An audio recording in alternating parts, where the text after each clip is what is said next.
नमस्कार, जीके संसार परीक्षा अमृत रस के एपिसोड 7 में आप सभी का स्वागत है। आज की इस वीडियो में इस एपिसोड में हम सब 50 एमसीक्यू करने वाले हैं जो कि सामान्य अध्ययन से है और ये आपकी सभी प्रतियोगी परीक्षाओं के लिए महत्वपूर्ण है। तो चलिए सेशन को स्टार्ट करते हैं। क्वेश्चन नंबर 1, ऋग्वेद काल में विनिमय के माध्यम में किसका प्रयोग किया जाता था? आपको बताना है कि ऋग्वैदिक काल में विनिमय के माध्यम जो होता था वह किसका होता था, किसका प्रयोग किया जाता था? भूमि का, मुद्रा का, दास का या गाय का? तो इस क्वेश्चन का सही आंसर रहेगा ऑप्शन डी, गाय। ठीक है, ऋग्वेद काल में विनिमय के माध्यम जो हुआ करता था वह गाय हुआ करता था। ठीक है, विनिमय के माध्यम में जिसका प्रयोग होता था वह है गाय। क्वेश्चन नंबर 152 है, निम्न में से कौन सा युग्म सुमेलित नहीं है? देखिए यहां पे आपको एक तरफ महाजनपद दिया गया है, दूसरी तरफ उसकी राजधानी है, तो कौन सा ऑप्शन है जो कि गलत है उसे आपको फाइंड आउट करनी है। तो गंधार, तक्षशिला बिल्कुल सही है, अंग, चंपाई भी सही है, मगध, ग्रीवरज बिल्कुल सही है, कौशल, ये मथुरा ये गलत है, तो यहां पे आपका ऑप्शन डी करेक्ट रहेगा। क्वेश्चन नंबर 153 है, महात्मा बुद्ध ने अपना पहला उपदेश कहां दिया? लुम्बिनी, बोधगया, कुशीनगर या सारनाथ? तो महात्मा बुद्ध ने अपना पहला उपदेश जो दिया था वह कहां पे दिया था? सारनाथ में दिया था, जिसे ऋषिपत्तनम भी कहा जाता है। ठीक है, और इनको ज्ञान की जो प्राप्ति हुई थी वो बोधगया में हुआ था, और इनका जन्म जो हुआ था वो कहाँ पे हुआ था? लुम्बिनी में हुआ था, और इन्होंने अपना शरीर त्याग जो किया था, इनकी जो मृत्यु हुई थी वह कुशीनगर में हुआ था। देखिए जो इनको ज्ञान की प्राप्ति हुई वो बोधगया में हुई और इनका जन्म लुम्बिनी में हुआ। ठीक है, सारनाथ में इन्होंने जो पहला उपदेश दिया 5 भिक्षुओं को, उसे बौद्ध धर्म में धर्म चक्र प्रवर्तन कहा जाता है। और कुशीनगर में इन्होंने अपना शरीर त्याग किया, उसे क्या कहा गया है? महापरिनिर्वाण कहा गया है। और आपको मैं बता दूं, इन्होंने अपना जो गृह त्याग किया था 29 वर्ष की आयु में, उसे क्या कहा गया है? महाविनिष्क्रमण कहा गया है बौद्ध धर्म में। क्वेश्चन नंबर 154 है, भूमिदान का सर्वप्रथम उल्लेख किस राजवंश के समय का प्राप्त होता है? आपको बताना है कि भूमिदान का जो सबसे पहले उल्लेख है वह किस राजवंश के समय का प्राप्त होता है। देखिए यहाँ पे ऑप्शंस आपके ऊपर नीचे होंगे, तो वहां पे आपको थोड़ी सी कंफ्यूजन होगी, तो आपको ध्यान से क्वेश्चंस को देखना है, ऑप्शंस को देखना है, उसके बाद आंसर को करना है। ऑप्शन ए है सुंग, ऑप्शन सी है सातवाहन, ऑप्शन बी है कण्व और ऑप्शन डी है गुप्त। तो कौन सा ऑप्शन सही होगा? तो इस क्वेश्चन का सही आंसर जो होगा वो होगा Satavahana, option C. Question number 155, सल्तनत कालीन किस सुल्तान ने सर्वप्रथम किसानों पर सिंचाई कर तथा ब्राह्मणों पर जजिया कर लगाया था? वह कौन सा सल्तनत कालीन सुल्तान था जिसने किसानों पर सिंचाई के लिए टैक्स लगाया था और ब्राह्मण पर जजिया कर लगाया था?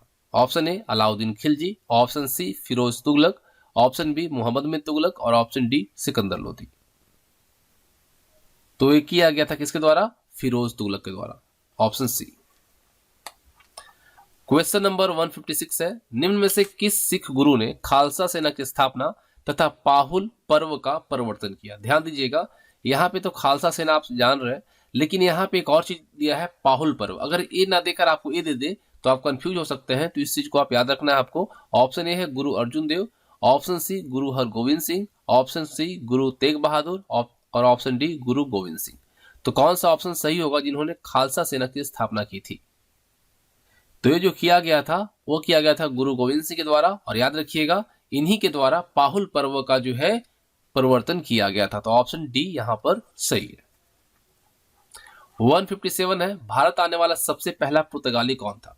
तो आप सब जानते हैं 1498 में कालीकट आया था, और कौन आया था?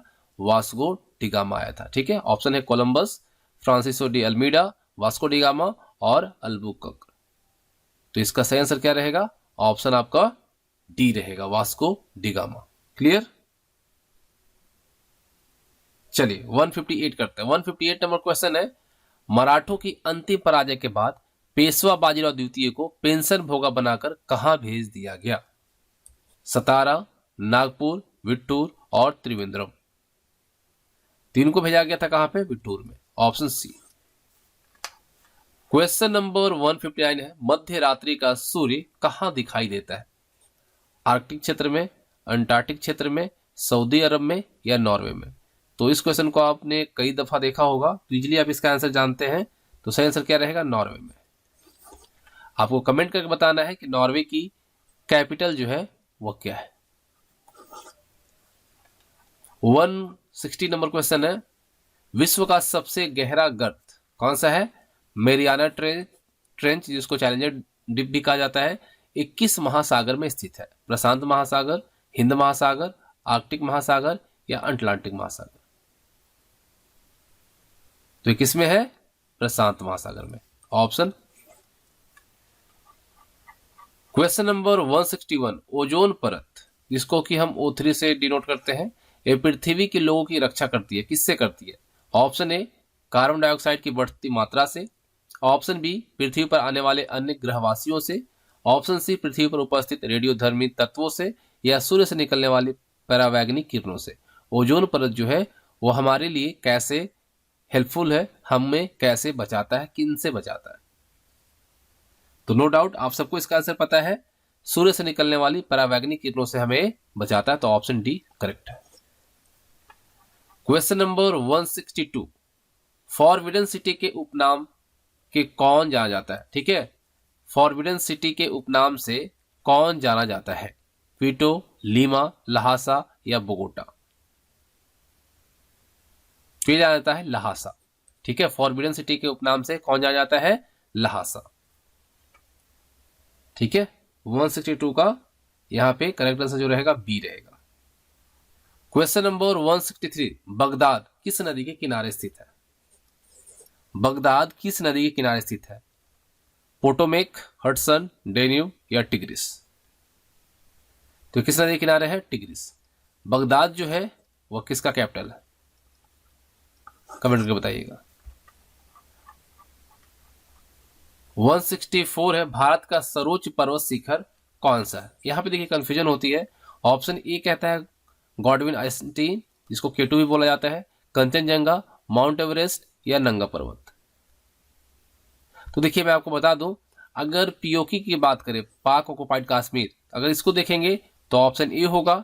अदरवाइज अगर हम देखेंगे भारत में तो सिक्किम में जो है कंचनजंगा ए हो जाएगा। ठीक है, तो ये आपका सिनेरियो पर डिपेंड करता है कि आपको क्वेश्चन किस तरह से पूछ रहा है। ठीक है, अगर आपको भारत में प्रॉपर देखा जाए अभी वर्तमान जो स्थिति उसके अनुसार तो कंचनजंगा, और अगर वैसे देखा जाए पाक ऑक्युपाइड कश्मीर को सम्मिलित करके तो ये गॉडविन ऑस्टिन जो है वो हो जाएगा। ठीक है, चलिए 165 नंबर है, दल बदल से संबंधित प्रावधान किस अनुसूची में रखे गए हैं? 5वीं, 6ठी, 10वीं, 8वीं? तो ये किसमें रखा गया है? 10वीं में। ठीक है, दल बदल से संबंधित जो प्रावधान है यह 10वीं अनुसूची में रखा गया है। क्वेश्चन नंबर 166, मत देने का अधिकार होता है। देखिए हम सब जो मत देते हैं, वोट जो अपना करते हैं, वह कैसा अधिकार? राजनीतिक अधिकार है, आर्थिक अधिकार है, नागरिक अधिकार है या कानूनी अधिकार है? मोस्ट इंपोर्टेंट क्वेश्चन है, बताइए मत देने का अधिकार जो होता है वो कैसा अधिकार है? तो ये कैसा है? राजनीतिक अधिकार है। ठीक है, ऑप्शन ए। क्वेश्चन नंबर 167, भारतीय संविधान निम्नलिखित में से कौन सी नागरिकता प्रदान करता है? एकल नागरिकता, दोहरी नागरिकता या फिर दोनों या इनमें से कोई नहीं? तो आप सब जानते हैं कि हमारा देश जो है यह एकल नागरिकता प्रदान करता है, ऑप्शन ए सही है। क्वेश्चन नंबर 168 है, राष्ट्रपति द्वारा राज्यसभा में कितने सदस्यों को मनोनीत किया जाता है? हमारे देश के जो प्रेसिडेंट है वो राज्यसभा में कितने सदस्यों को मनोनीत कर सकते हैं? 10, 11, 12, 14? तो कितने का करते हैं? 12 का, है ना, 12। क्वेश्चन नंबर 169 है, राज्य का राज्यपाल किसके प्रति उत्तरदायी होता है? बताइए, राज्य का राज्यपाल किसके प्रति उत्तरदायी होता है? ऑप्शन ए विधानसभा, ऑप्शन बी विधान परिषद, ऑप्शन सी लोकसभा और ऑप्शन डी राष्ट्रपति?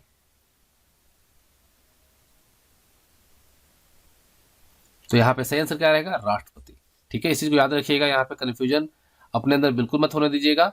वहीं अगर आपसे पूछा जाता कि राज्य का मंत्रिपरिषद जो है वह किसके प्रति उत्तरदायी होता है, तो आपका विधानमंडल हो जाता। ठीक है, विधानमंडल हो जाता।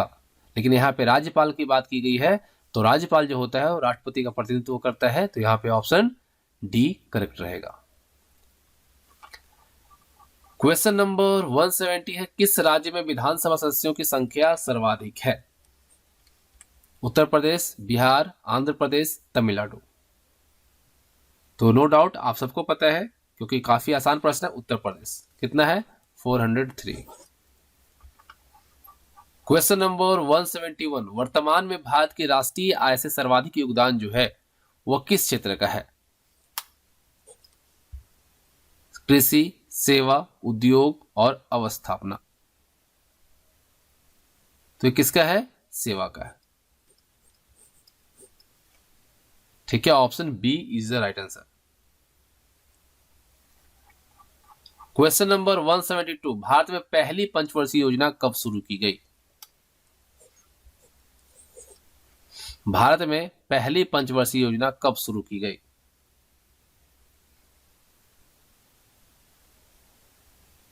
1 अप्रैल 1951, 1 मई 1951, 1 जून 1952 और 1 जून 1953। तो इस प्रश्न का सही आंसर रहेगा 1 अप्रैल 1951। ठीक है, आपको बता दो इसका कार्यकाल जो था 1951 से लेके 56 तक था। इसके अध्यक्ष जो थे जवाहरलाल नेहरू थे। ठीक है, जवाहरलाल नेहरू थे। ठीक है, जवाहरलाल नेहरू थे। और उपाध्यक्ष की बात करें तो उपाध्यक्ष जो थे वो थे गुलजारी लाल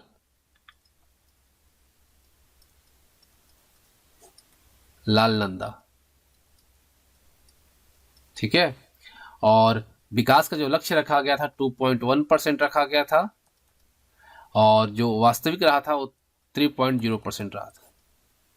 अगर आपसे पूछ लिया कि पहली पंचवर्षीय योजना जो थी वो किस पे फोकस था, तो कृषि क्षेत्र पर विशेष जोर दिया गया था क्योंकि उस समय खाद्यान्न की काफी किल्लत थी और उसी को पूरा करने के लिए इस पे जोर दिया गया था। वही अगर दूसरी पंचवर्षीय योजना की बात की जाए तो इसका कार्यकाल जो था 1956 से लेके 61 तक रहा था। अध्यक्ष अगेन जवाहरलाल नेहरू थे और उपाध्यक्ष जो थे वो बदल गए थे, VT कृष्णमाचारी हो गए थे। ठीक है, और इस पंचवर्षीय योजना में यानी दूसरी पंचवर्षीय योजना में जो विकास लक्ष्य रखा गया था वो 4.5% का रखा गया था और जो वास्तविक था वो 4.27% रहा था।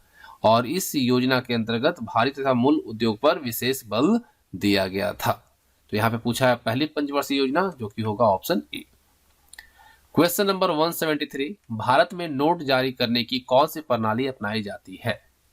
मोस्ट इम्पोर्टेंट प्रश्न है कि करेंसी जो हमारे देश में छपता है, जो जारी होती है, उसका प्रणाली जो है वो कौन सी अपनाई जाती है? ऑप्शन ए अधिकतम प्रत्ययी प्रणाली, ऑप्शन बी न्यूनतम आरक्षित प्रणाली, ऑप्शन सी अनुपातिक प्रत्ययी प्रणाली और ऑप्शन डी नित्य प्रत्ययी प्रणाली। तो कौन सा क्या जाता है? न्यूनतम आरक्षित प्रणाली। ऑप्शन बी आंसर सही है। क्वेश्चन नंबर 174, योजना पत्रिका का प्रकाशन कहां से होता है? मानव संसाधन विकास मंत्रालय, सूचना एवं प्रसारण मंत्रालय, प्रकाशन विभाग और ऑप्शन डी उपरोक्त में से कोई नहीं। तो 174 का करेक्ट आंसर क्या रहेगा? सूचना एवं प्रसारण मंत्रालय। ठीक है, योजना पत्रिका जो प्रकाशित होता है वह सूचना एवं प्रसारण मंत्रालय के द्वारा किया जाता है। क्वेश्चन नंबर 175 है, भारत का वित्तीय वर्ष कब प्रारंभ होता है? 1 जनवरी, 28 फरवरी, 1 मार्च या फिर 1 अप्रैल? बताइए, भारत का वित्तीय वर्ष कब प्रारंभ होता है? तो नो डाउट आप सबको पता है 1 अप्रैल से शुरू होता है। और हमारे देश में अब जो बजट है वो कब पेश किया जाता है? 1 फरवरी। ठीक है, और हमारा वित्तीय वर्ष जो है 1 अप्रैल से क्या है? 31 मार्च। ठीक है, ये चलता है। अगला प्रश्न है 176, भारतीय अर्थव्यवस्था के पिछड़ेपन का प्रमुख जो कारण है वो क्या है? भारतीय अर्थव्यवस्था के पिछड़ेपन का सर्व प्रमुख कारण होता है परंपरागत कृषि व्यवस्था, देश की विशाल जनसंख्या, उद्योग का अल्प विकास या फिर सभी। तो यहाँ पे सभी। ठीक है, सभी सही होगा। पिछड़ेपन का जो सर्व प्रमुख कारण है वो परंपरागत कृषि व्यवस्था भी है, देश की विशाल जनसंख्या भी है और उद्योग का अल्प विकास, ये सभी कारण है। तो ऑप्शन डी सही है। क्वेश्चन नंबर 177, एक प्रकाश वर्ष बराबर होता है, एक लाइट ईयर जो है वो किसके इक्वल्स होता है? Option A 9.46 into 10 to power 15 metre, option C 9.46 into 10 to power 9 metre, option B 9.46 into 12 metre, या फिर ऑप्शन डी ए और बी दोनों। तो देखिए एक प्रकाश वर्ष जो होता है वो 9.46 इंटू 10 टू पावर 15 मीटर होता है। वहीं अगर किलोमीटर में पूछे तो 9.46 इंटू 10 टू पावर 12 किलोमीटर होता है। ठीक है, दोनों चीजों को याद रखिए। किलोमीटर में पूछे तो 9.46 इंटू 10 टू पावर 12, और मीटर में पूछे तो 9.46 इंटू 10 टू पावर 15, क्योंकि आपको पता है मीटर को अगर आपको किलोमीटर बदलना है तो वहां पे 30 कन्वर्ट हो जाएगा, बढ़ जाएगा। तो यहाँ पे जब मीटर में है तो यहाँ से घटेगा तो आपका 12 बच जाएगा। तो दोनों को आप याद रखिएगा। ठीक है, चलिए 178 नंबर है कि निम्नलिखित में से किसका विशिष्ट ऊष्मा सबसे अधिक है? बर्फ, बालू, पानी या लोहा? तो किसका है? पानी का, option C. Question number 179, thermos flask में ऊष्मा का क्षय रोका जा सकता है किस तरह से? संवहन के द्वारा, चालन के द्वारा, विकिरण के द्वारा, या इनमें से सभी के द्वारा? तो संवहन से भी रोका जा सकता है, चालन से भी, विकिरण से भी। तो ऑप्शन डी सही है। क्वेश्चन नंबर 180 है, बैलिस्टिक मिसाइल का जनक कौन था? बैलिस्टिक मिसाइल आप सब जानते हैं, काफी चर्चा में रहता है युद्ध में। ठीक है, अभी यूक्रेन पे जो हमला हुआ रसिया के द्वारा उसमें भी काफी बैलिस्टिक मिसाइल का यूज किया गया। तो इसका जनक कौन है? Option A Edward Teller, option B J Robert Oppenheimer, option C Werner von Braun, और ऑप्शन डी सैमुअल कोहेन। तो आपको बता दूं कि बैलिस्टिक मिसाइल का जनक जो माना जाता है वर्नर वॉन व्रीन को माना जाता है। ऑप्शन सी करेक्ट रहेगा। क्वेश्चन नंबर 181 है, निम्नलिखित में से किस धातु को वायु में छोड़ देने पर उसका संचारण यानी कि कोरिजन नहीं होता है? लोहा, तांबा, सोना या चांदी? तो किसका नहीं होता है? सोना का नहीं होता है। ठीक है, और आप सबको पता है कि लोहे पे अगर जंग लगता है तो हम सब क्या करते हैं? जस्तीकरण करते हैं, जिससे कि लोहा पे जंग ना लगे, रस्टिंग ना हो। क्वेश्चन नंबर 182 है, दर्द निवारक यानी पेन किलर के रूप में प्रयुक्त एस्पिरिन का रासायनिक नाम क्या है? आप सबको अगर दर्द होता है तो एस्पिरिन खाते हैं, तो इसका केमिकल नेम क्या है? Option A acetyl salicylate, option C methyl salicylate, option D उपरोक्त में से कोई नहीं, और ऑप्शन बी एसिटिल सैलिसिलिक अम्ल। क्या है एस्पिरिन का रासायनिक नाम? तो इसका क्या नाम है भाई? तो इसका नाम है एसिटिल सैलिसिलिक अम्ल, एस्पिरिन का ये नाम है। ठीक है, तो ऑप्शन बी सही रहेगा। क्वेश्चन नंबर 183, सीएनजी में कार्बन का कौन सा यौगिक सर्वाधिक मात्रा में रहता है? सीएनजी कंप्रेस नेचुरल गैस, इसमें कौन सा कार्बन का यौगिक जो है सर्वाधिक मात्रा में रहता है? मीथेन, ब्यूटेन, प्रोपेन और इथेन। तो कौन सा रहता है? मीथेन रहता है। मीथेन का फॉर्मूला क्या है? CH4। क्वेश्चन नंबर 184 है, डीएनए के प्रमुख कार्य क्या है? डीएनए का प्रमुख कार्य क्या है? प्रोटीन संश्लेषण, कोशिकीय परिवहन, कोशिकीय श्वसन या अनुवांशिक क्रियाओं का संचालन? तो इसका कार्य क्या है भाई? अनुवांशिक क्रियाओं का संचालन। तो ऑप्शन डी करेक्ट रहेगा। क्वेश्चन नंबर 185 है, पाचन क्रिया में प्रोटीन निम्नलिखित में से किस पदार्थ में बदल जाता है? पाचन क्रिया में प्रोटीन जो होता है वह कौन से पदार्थ में बदल जाता है? वसा, ग्लूकोज, एमिनो अम्ल या शर्करा? तो किस में बदलता है? एमिनो अम्ल में बदलता है। ठीक है, किस में बदलता है? एमिनो अम्ल में। क्वेश्चन नंबर 186, ऊंट का कुबड़ किस ऊतक का बना होता है? जो आप सब ऊंट देखते हैं इसमें जो कुबड़ होता है या किस चीज का बना होता है? कंकालिये, पेशिये, वसीय या उपस्थ? तो इस क्वेश्चन का करेक्ट आंसर क्या रहेगा? वसीय। क्या रहता है? फैट रहता है। क्वेश्चन नंबर 187 है, मछलियों की यकृत के तेल में किसकी प्रचुरता होती है?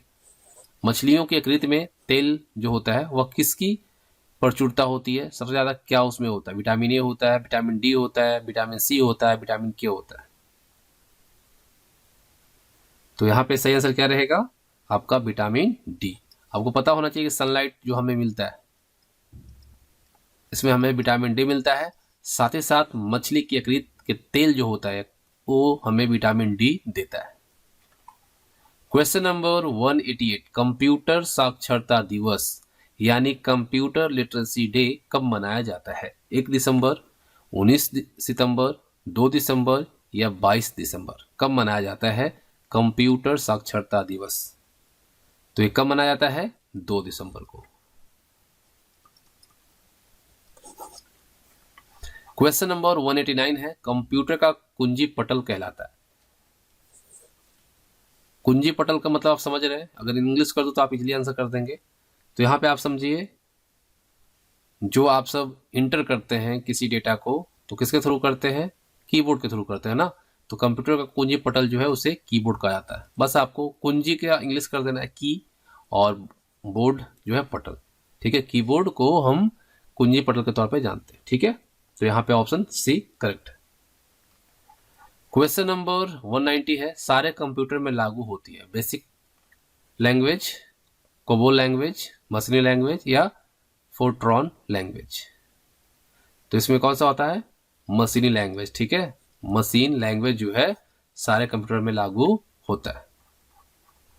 ऑप्शन देखने के बाद आप आंसर करेंगे इजीली तो आप कर पाएंगे। ठीक है, 191 देखिए, वंदे मातरम को राष्ट्रगीत के रूप में किस तिथि को स्वीकार किया गया था? ठीक है, 25 जनवरी 1948, 22 जून 1946, 15 अगस्त 1947 और 26 जनवरी 1950। ऑप्शंस को देखेंगे ध्यान से, एबीसी में करेंगे तो आप यहाँ पे ऊपर नीचे एबीसी दिखेगा, कंफ्यूजन होगी। तो 191 का सही आंसर जो रहेगा वो रहेगा 26 जनवरी 1950।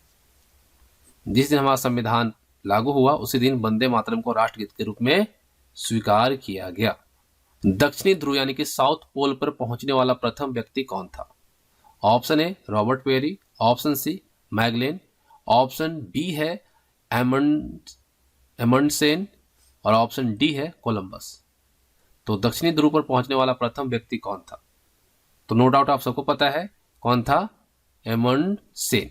ठीक है, एमंडसेन वैसा शख्स है जो कि साउथ पोल पर सबसे पहले पहुंचा था। Amundsen is the right answer, option B सही रहेगा।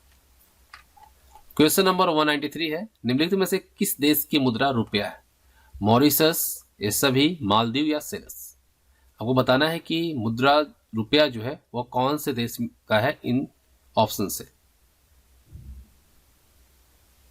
तो ऑप्शन डी, ठीक है, सभी, क्योंकि मॉरिशस में भी है, मालदीव में भी है और सेलस में भी है।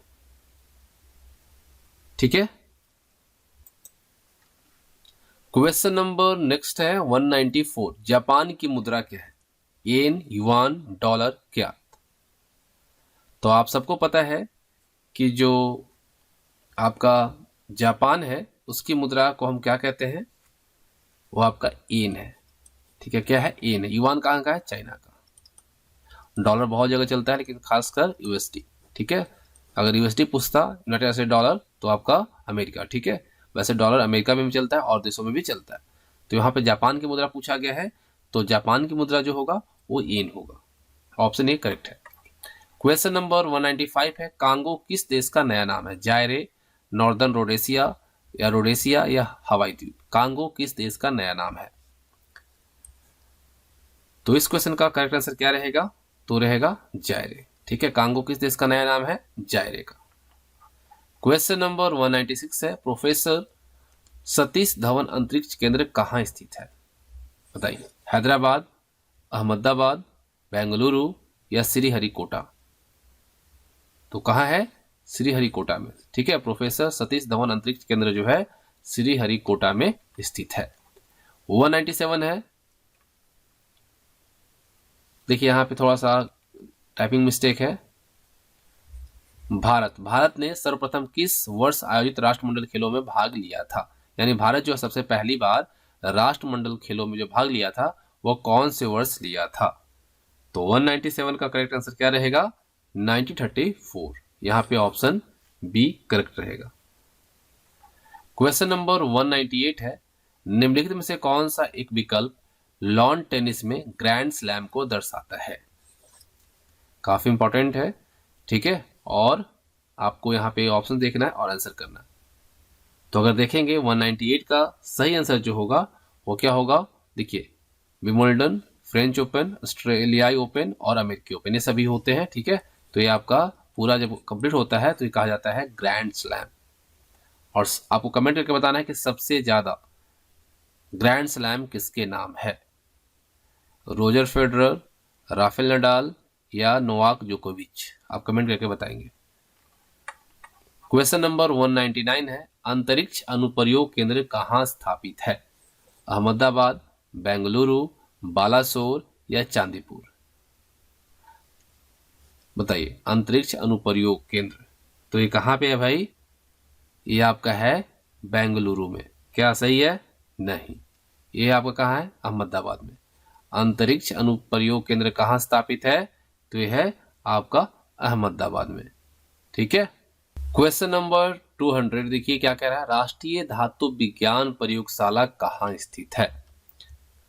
बोकारो, जमशेदपुर, राउरकेला और विशाखापट्टनम। तो ये कहाँ पे है? जमशेदपुर में, जिसे पहले हम सब टाटा नगर के तौर पे जानते थे, इसे इस्पात नगर के तौर पर भी जाना जाता है। जमशेदजी टाटा ने इसे बसाया, ठीक है। और यहाँ पे टिस्को है, आप सब जानते हैं। तो राष्ट्रीय धातु विज्ञान प्रयोगशाला कहाँ है? जमशेदपुर में है, ठीक है। और जमशेदपुर कहाँ है? झारखंड में, ठीक है। तो इस तरह से टॉप यहाँ पे आपका 50 क्वेश्चंस कंप्लीट होता है और उम्मीद करता हूँ आप सब लोगों ने मैक्सिमम क्वेश्चंस सही किए होंगे। तो चलिए, सेशन कैसा लगा कमेंट करके जरूर बताइएगा। धन्यवाद, मिलते हैं नेक्स्ट वीडियो में।